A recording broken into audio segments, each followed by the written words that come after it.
Hi, today I'm making a ham and white bean soup. I had leftover ham. We had a big family gathering, so I took the leftovers and I cut them in small cubes.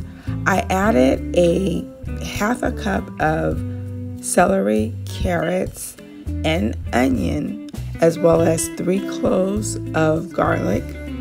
And I'm sauteing first the carrots and celery because they take a little bit more time to cook down. So I'm sauteing those. I added my onions and then my garlic to that saute.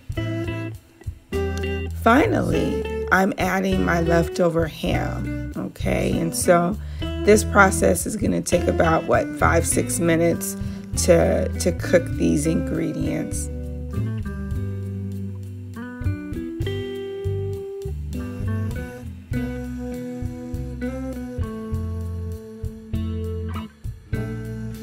I've added a tablespoon of salt and a teaspoon of black pepper, as well as 4 to 5 cups of water to the saute. I'm adding garlic powder to taste, as well as 3 bouillon cubes. And chicken bouillon actually gives it quite a bit of flavor, so we're going to let that just cook down for about 10 minutes.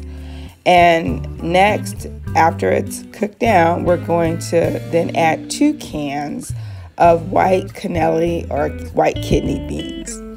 And so this is one of my favorite beans to use for soups. You want to make sure that you drain the beans prior to adding them to the broth. Let the whole thing cook for about 10 minutes, and it's ready to serve. And so it is a hearty, delicious soup, and one that takes about 30 minutes to make. And that's my ham and white bean soup.